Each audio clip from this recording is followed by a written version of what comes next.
Karşı binada oturan var mıydı?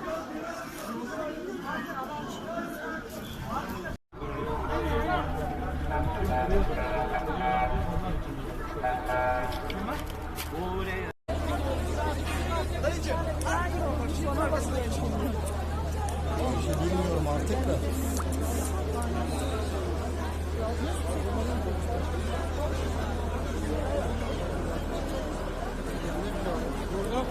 Bahçelilerde.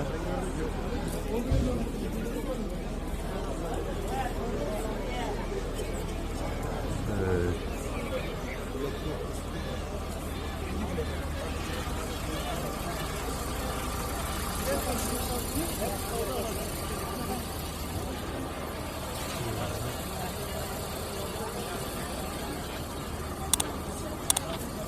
Can kaybı yok şu anlık.